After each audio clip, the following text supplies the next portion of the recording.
देखिए आज जो है मैं आपको भूतकाल के बारे में बताऊंगा। भूतकाल में इसके बारे में बताऊंगा, जैसे अनुवाद आता है था, थे, थी। जब आप देखेंगे कि अनुवाद में था है, थे ही, तो इस तरह का अनुवाद हम कैसे बनाएं, इसके बारे में है क्या। जैसे सबसे पहले तो इस बात को आपको फोकस करना पड़ेगा, कहीं भी था रहेगा, थे रहेंगे, जो भी रहेगा किसी पर आधारित चीज रहेगा। सह, त्वम और अहम, ये तीन मुख्य शब्द है, सह, त्वम और अहम, ठीक है। और इसी से आगे बढ़ते हुए सह मतलब वह हो गया, दूसरे स्थान पे जाएंगे तो त्वम मतलब ये दोनों हो जाएगा, ये दूसरे स्थान पे है इसलिए क्या करेंगे, ये दोनों लगा हुआ है। और जब जैसे ही तीसरे स्थान पे जाएंगे, जिसको बहुवचन के नाम से जानते हैं, वह क्या होगा, वे लोग, वे सब हो जाएगा। फिर त्वम मतलब तुम होता है, केंद्र बिंदु तुम ही है, समझिए, केंद्र बिंदु तुम है। तो तुम जैसे ही दूसरे स्थान पे जाएगा तुम दोनों हो जाएगा, और जैसे ही तीसरे स्थान पे जाएगा तो तुम लोग या तुम सब हो जाएगा। फिर अहम मतलब मैंने पहले भी चर्चा किया था। अहम मतलब मैं होता है, कई हम लोग तो बिहार वासी होने के कारण यहाँ पे मैं को हम बोल देते हैं, जो गलत मतलब ये है। हिंदी का जो व्यवस्थित शब्द है उसमें से उचित शब्द नहीं माना जाता है। आप अकेले के लिए संबोधित अगर कर रहे हैं अपने आप को, तो मैं ही बोलना है, हम नहीं बोलेंगे। हम मतलब हो गया बहुवचन का स्वरूप में आ जाता है। तो इस बात को देखेंगे, कोई अगर सर आपको देते हैं कि हम जाते हैं, तो वहां देखना है भाव, हम मतलब क्या, मैं या सब लोग, यहाँ भाव पे डिपेंड करेगा। अगर आपको लगे कि सबसे संबंधित सर बोल रहे हैं कि हम लोग जाते हैं, तब हम लोग से हम मतलब हो गया हम लोग वयम। अगर कहीं सर बोलेंगे हम जाते हैं, किस ढंग का कहीं अनुवाद अगर आपसे कोई पूछ ले, तो हम मतलब यहाँ मैं, ठीक है। अहम, गच्छामि, जो भी आपको बोलना है उसके बारे में अनुवाद जैसा रहेगा उसके आधार पे आपको बोलना है। तो अहम मतलब मैं हो गया, आवाम मतलब क्या हुआ, हम दोनों, और वयम मतलब हम लोग या हम सब। अब है क्या, आपके पास ऐसा अनुवाद होता है कि छोटा सा अनुवाद आ जाता है कि वह था, वह था। अब इसका अनुवाद हम क्या करेंगे, ये जितना भी आसित वाला है, आसित, आस्तम, आसन, आसी, आस्तम, आस्ता, आसम, आस्वा, आसमन, वो सब का मतलब होता है था, थे, थी वगैरह। था, थे, थी, यही तीन में से कोई कोई चीज होगा। तो सबसे पहले हम पढ़ने के लिए सीख लें, ऊपर में सह, तौ, ते, सह तौ ते, सह तौ ते, त्वम युवाम यूयम, त्वम युवाम यूयम, त्वम युवाम यूयम, अहम आवाम वयम, अहम आवाम वयम, अहम आवाम वयम, आसित, आस्ताम, आसन, आसित, आस्तम, आस्ता, आसन, आश्वः, आस्मः, आस्वः, आस्मः, आस्वः, आस्मः, आसित, आस्ताम, आसन, आसित, आस्तम, आस्ता, आसम, आस्वः, आस्मः, आस्वः, आस्मः, आसित, आस्ताम, आसन, आसित, आस्तम, आस्ता, आसम, आस्वः, आस्मः। अब समझ गए कि पढ़ने में किसी को दिक्कत नहीं होगी। अब वह था, तो सबसे पहले देखना है वह का संस्कृत क्या होता है। तो स होता है, आप देखिए इसमें स होता है।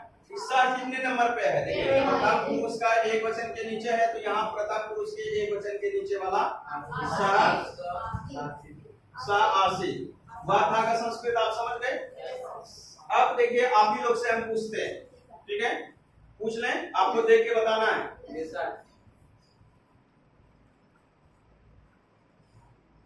हम लोग थे, इसका अनुवाद कौन बनाएंगे, पहले हाथ खड़ा कीजिए। आप सबसे पहले हाथ खड़ा किए हैं, चलिए आप लोग भी हैं लाइन में, चलिए आप खड़े होइए, बोलिए, खड़े हो जाइए, बोले, बोलिए आप। हम लोग थे, फिर आप लोग जो हाथ खड़े हुए हैं सबसे पूछेंगे कि सही बोला है गलत बोला है, बताइए। वयम, आस्मः, यही बोले हैं। चलिए आप लोग बताइए सही है गलत है? सही है। पक्का? या कच्चा वाला सही है? पक्का वाला सही है। ठीक है बैठिए। अब हम लोग चेक कर लेते हैं कि कैसे सही है। ठीक है, तो सबसे पहले हम लोग देखते हैं हम लोग का संस्कृत क्या है। तो हम लोग का संस्कृत क्या होता है? वयम होता है। इसका मतलब वयम, इसका मतलब सही हो गया। हाँ ठीक है, वयम में हलंत होगा, तो इसका मतलब वयम जो लिखे हैं वो बिल्कुल सही है। इनका पहला। दूसरा है क्या? अब वयम कितने नंबर पे है? बहुवचन के तीसरे नंबर पे है, तो इसका बहुवचन का तीसरा नंबर यहाँ होगा आसमान। इसका मतलब ये बिल्कुल ठीक है, इसके लिए कहीं कोई दिक्कत नहीं। बहुत अच्छा। चलिए तो हम इनके लिए 3 ताली बजा दें। कैसे वाला ताली बजाएंगे? गधे वाला, घोड़े वाले? चलिए घोड़ा वाला ताली बजाना है हम लोग को। चलिए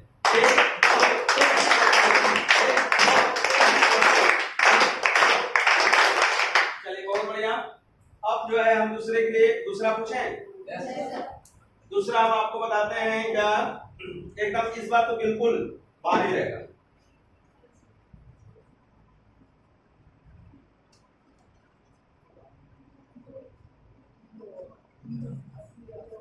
चलिए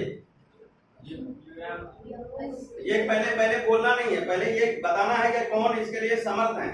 थोड़ा सा मैंने चेंज किया है, ठीक है, और बताना है। इसमें जो सच सही सही बता देंगे तो 100% इस बार 3 तालियां से उसका स्वागत होगा। तो बताइए सबसे पहले पीछे वाले हैं और कोई इधर? चलिए पीछे वाले आप खड़े होके बताइए क्या होगा। यूयम। अब तुम लोग का क्या होगा? अच्छा यूयम अस्म। यूयम आस्त। क्या बोलिए? यूयम आस्त। चलिए ठीक है बैठिए। क्या ये सही है गलत है? सही नहीं है, गलत है। मतलब कुछ और होना चाहिए था। और क्या होना चाहिए था? ही का क्या होना चाहिए था? अपी। ओहो, तो यूयम आज तो अपी होना चाहिए।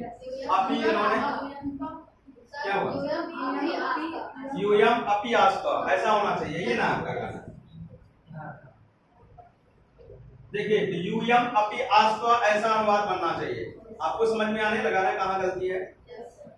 अब आप देखिए ये अपि से संबंध है कि बीच में भी दे सकते हैं, लास्ट में भी दे सकते हैं, कोई अंतर नहीं पड़ता है। समझ रहे हैं? दूसरी बात आपको अनुवाद बनाने के तरीके में, क्या तुम लोग भी थे या तुम लोग थे, तो आस्तो पहले भी दे सकते हैं, बाद में भी दे सकते हैं, कोई प्रॉब्लम। मैं जाता हूँ भैया, जाता हूँ मैं, बात बराबर पड़ता है। तो जब बोलचाल की बात होती है तो हम उसको वैसा करते हैं, लेकिन जब परीक्षा की बात हो तो उसमें कोई कंप्रोमाइज नहीं, थोड़ा बहुत भी रिस्क नहीं लेना है। पता नहीं सर किस दृष्टि से देखेंगे, ठीक है ना, वो प्रैक्टिकल प्रायोगिक चीज को शायद नहीं समझे, वो डायरेक्ट सोचेंगे लाइन बाय लाइन हमको अच्छे तरीके से बताएगा, हम उसी को टिक मारेंगे। समझ रहे हैं? तो हो सकता है आपका उस समय ज्यादा चतुरबाजी में आपका गलती भी हो सकता है, लेकिन जब आप संस्कृत किसी से बात करें तब तो ये सब आप खेल ही सकते हैं अगले कुल जाने के लिए। समझ रहे हैं क्या हम बोल रहे हैं? कोई अगर संस्कृत आप उधर से बोल रहा है कि बहुत अच्छा बोल रहा है, अब आपको सोच रहा है कमतर, तो आप भी थोड़ा सा इधर उधर खेल सकते हैं। समझ रहे हैं? पहले बोल दिए, आसिफ बाद में बोले, या आसिफ पहले बोल दिए उसके बाद बोल दिए हम, ठीक है ना। तो ऐसे करके हम अच्छा से अच्छा उनको बोल सकते हैं कि हम, इसका मतलब ये हो गया कि हम जैसे चाहें वैसे हम बोल सकते हैं और बोलने में हम सामर्थ्य। समझ रहे हैं? तो ये आपका बढ़िया हुआ। इस बार किसी को 3 ताली का सहयोग नहीं मिल पाया। चलिए तो इस बार हम फिर अनुवाद आपसे पूछते हैं, ठीक है। तो अनुवाद इस बार जो हम पूछते हैं,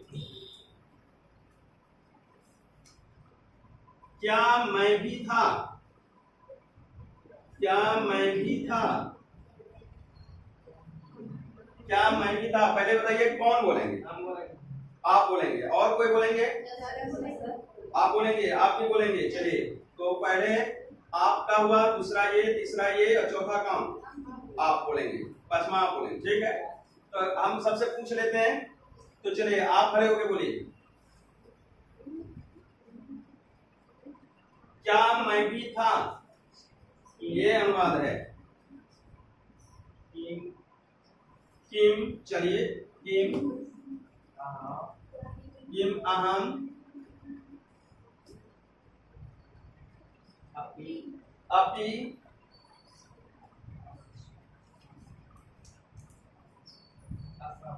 हैं? जोर से बोलिए, आवाज नहीं आ रही है। कोई बोलेगा नहीं उनको, आपसे जब पूछा जाएगा आप बोलिएगा। आप बताइए क्या सर क्या है सर? उत्तर पुरुष कौन सा ये वाला? उत्तर पुरुष का नहीं, उत्तम पुरुष के नीचे यस वही, ये वाला आएगा। ये है आसम।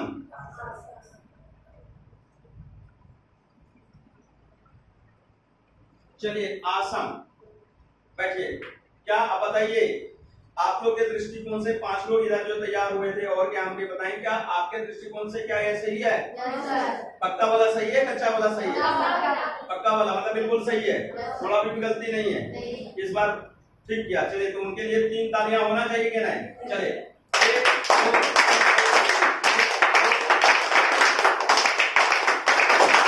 चलिए वाह, बहुत अच्छा।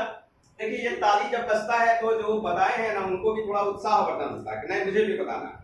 और होता क्या है, आप जब पढ़े लिखे लोग हैं तो जो बढ़िया करता है उसको कुछ न कुछ देना चाहिए।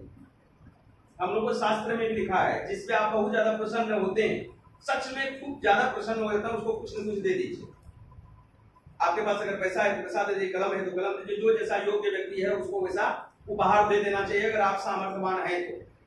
अगर हम नहीं सामर्थ्यवान हैं वस्तु स्थिति में और उनसे प्रसन्न भी हुए हैं तो हम क्या करें, उनका स्वागत कर सकते हैं। या भी तुमको दे रहे हैं, सम्मान दे रहे हैं, या भी तो दे ही रहे हैं उनको। तो सभी लोग सम्मान चाहते हैं, तो इसलिए जो अच्छा करता है उसको सम्मान देना चाहिए। आप भी इस बात को ध्यान रखिए। कहीं पर जाइए, कोई छोटा बच्चा भी है, अगर बहुत सच में खुश है तो उसको टॉफी दे दीजिए, नहीं होगा तो कम से कम पीठ में पुचकार दीजिए उसको, वाह वाह बेटा बहुत बढ़िया किया है, वाह भैया बहुत अच्छा, हम तुमसे बहुत खुश हुए। देखिए वो बड़ा खुश हो जाएगा, फिर आपको मानने लगेगा वो। समझ रहे हैं ना? यह एक व्यवहार है। आज के समय में क्या होता है, बड़ा अच्छी बात है, लोग पढ़ लेते हैं बहुत ज्यादा लेकिन व्यवहार दोष हो जाता है। थोड़ा सा 19-20 होगा बस तुरंत शुरू हो जाते हैं। समझे ना? हम लोग तुरंत शुरू हो जाते हैं, एमसीबीसी शुरू हो जाता है। एमसीबीसी समझते हैं? नहीं? अच्छा चलिए, नहीं समझिए, छोड़िए इसको। तो हम लोग क्या करते हैं, गाली गलौज शुरू कर देते हैं।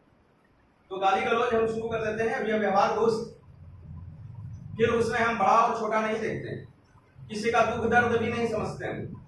इसलिए हमेशा इस बात का ध्यान रखिए, अंतिम प्रयास तक पहले व्यवस्था ये कीजिए कि माथे में बर्फ और मुंह में मिठास होनी चाहिए हमेशा। जब विपरीत परिस्थिति हो तो आपके माथे पे बर्फ होना चाहिए, बिल्कुल शांत आप रहने का प्रयास कीजिए। बहुत आदमी बहुत कुछ बोल रहा है आपको, कई बात है, पूरा जीवन है, इस जीवन काल में कई बार आपको परेशानी आ सकती है। तो जब परेशानी आ सकती है तो आपको उद्वेलित नहीं होना है, एकदम मन को स्थिर कर देना है। ठीक है, यह बुरा समय है, यह भी वक्त चला जाएगा। समझ रहे हैं? और माथे पे बर्फ का मतलब हो गया बिल्कुल दिमाग को ठंडा रखना है, गर्म नहीं करना है। और मुंह में मिठास का मतलब जो हुआ, हमेशा अच्छा बात होता है। जैसे किसी ने अगर गाली भी दे दिया तो थैंक यू, तो थैंक यू, अभी वक्त भैया बुरा चल रहा है, चलेगा, ठीक है, लेकिन ये हमेशा नहीं करना है। ऐसा नहीं, मतलब ये आपको हमेशा नहीं करना है कि मतलब हमको ऐसा ही व्यवहार बना के रखना है। लेकिन सच में कोई दुष्ट है, आपको तंग कर रहा है, तो वो गाली देगा, आपको थैंक यू कीजिएगा? नहीं नहीं नहीं नहीं, ऐसा गलती कर वो मत कीजिएगा। ये किसके लिए? जो आपके बड़े बुजुर्ग हैं, सब दिन आपको खिलाए हैं, खिलाए हैं, सम्मान दिए हैं, स्नेह दिए हैं, उनका सम्मान समाज में इज्जत है, प्रतिष्ठा है, सच में आवश्यक व्यक्ति है। वो बड़ा उद्विग्न हो गया है, उस हालत में वो नहीं समझ रहा है, वो आपको समझ नहीं पाया, वो आपको गाली दे दिया, तो आप उसकी स्थिति समझिए, वो आपको नहीं समझ पा रहा है, उससे लड़ना नहीं है, उसको सांत्वना देना है। लेकिन आप घर में हैं या आप कहीं जा रहे हैं, वो दुष्ट है, आपको हमेशा तंग कर रहा है, आपको परेशान कर रहा है, तो उस हालत में आपको गाली दे रहा है, थैंक यू नहीं कीजिए, चप्पल उठाई पहले सीधा मार दीजिए, बाद में जो होगा देखा जाए। समझ रहे हैं ना? पहले वैसा नहीं, एकदम पूरा उठाइए, बीच के मारिए, ईटा मिले ईटा मार दीजिए पट से। दुष्ट है, आपको अगर टिकने नहीं देगा, आपको स्थान पर रहने नहीं देगा, तो ऐसा जी के भी क्या कीजिएगा? मुर्दा बन के जीना नहीं है, जिंदा शेर होके जीना है। हम सामर्थ्यवान बने, मजबूत बने, लेकिन मजबूत के साथ में अनुशासन में रहे। हम अनुशासन में रहे। मेरा अनुशासन लोग कमजोरी ना समझ ले। समझ रहे मेरी बात? मेरा अनुशासन लोग कमजोरी नहीं समझ ले। आवश्यक है तो हम शस्त्र भी उठाएंगे, लेकिन पहले शास्त्र से बात करेंगे। समझ रहे हैं? विद्या दो तरह का होता है। पूर्व समय में आप इस बात को ध्यान रखेंगे दो तरह का विद्या होता है, विद्या शस्त्रस्य शास्त्रस्य द्वे विद्ये प्रतिपत्तये। विद्या दो तरह का होता है, पहले शस्त्र का, उसके बाद शास्त्र का। पहला विद्या शस्त्र का, उसके बाद शास्त्र का। हमारे भगवान हैं, रामचंद्र जी हैं, दुर्गा मैया, अभी दुर्गा पूजा आने वाली। आप गए हैं कभी मूर्ति देखने के लिए दुर्गा माँ का? आप उनके हाथ में देखे हैं कुछ? त्रिशूल है क्या? नहीं है ना? तो पहले उनको विद्या किस चीज का मिला? शास्त्र का। वो शस्त्र है। शास्त्र क्या है? वो ज्ञान, वेद, व्याकरण या जो भी आप ज्ञान ले रहे हैं वो चीज का, वो शास्त्र का विद्या है। शस्त्र का है मारपीट का, उससे शारीरिक स्वस्थ रहेगा। क्योंकि अगर शारीरिक रूप से आप मजबूत नहीं हैं, आप शस्त्र चलाने के योग्य अगर नहीं हैं, तो शास्त्र भी शस्त्र वालों का गुलाम हो जाएगा। नहीं हो जाएगा? आप खूब पढ़े लिखे विद्वान हैं और आप सामर्थ्यवान नहीं हैं, तो जो दुष्ट प्रवृत्ति का व्यक्ति है वो आपको गुलाम बना देगा। बनाएगा क्या नहीं गुलाम? तो वैसा फिर शास्त्र पढ़ के आप क्या कीजिए? जब अपना रक्षा कर ही नहीं पाइएगा, तो अपना रक्षा की भी व्यवस्था करना है कि इस बात का भी ध्यान देना है। हमको माथे पे वर्क और मुंह में मिठास रखना है, लेकिन कहां कहां रखना है इस बात को आप जानते हैं, और कहां नहीं रखना है उस बात को भी जानते हैं। ये शरीर नश्वर है, मरना है या तय, किस विधि से मृत्यु होगी मेरी आपकी आपको पता है? कहां? बहुत आदमी जवान में भी मर जाता है, तो डरना किस बात का? जब दुष्टों से लड़ना है तो फिर डरना किस बात का? हो सकता है इसी विधि मरना है, वो मार देगा, मर जाएंगे। समझ में? क्या शुक्र है? अच्छा, समझ रहे हैं? तो वो क्या करेंगे हम लोग, अगर मरना है इसी विधि से तो हम मर जाएंगे, कोई दिक्कत नहीं। लेकिन अगर दुष्ट का मन अगर टूटेगा नहीं तो फिर तो दिक्कत हो जाएगा। तो इस तरह की बात आप समझ गए, इसमें कहीं कोई किसी को दिक्कत नहीं। एक दो अनुवाद आपको हम लिखा दें? चलिए लिख लीजिए फटाफट। 5 अनुवाद हम आपको लिखाते हैं, इसको आपको बनाना है।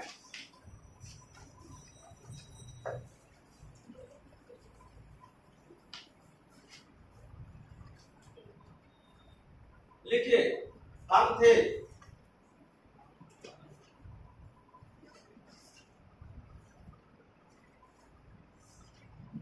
क्या तुम भी थे?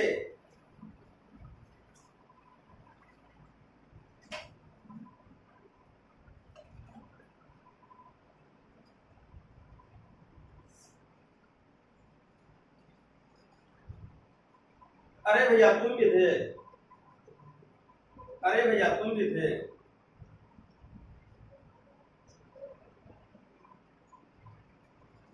क्या हुआ? लिखिए, लिख लिए। तुम दोनों भी थे,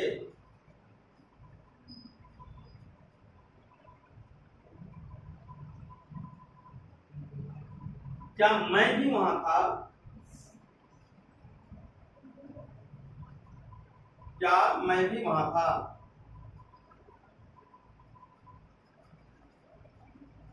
लिखे, इसको अनुवाद बना के भी हमको दिखाइए।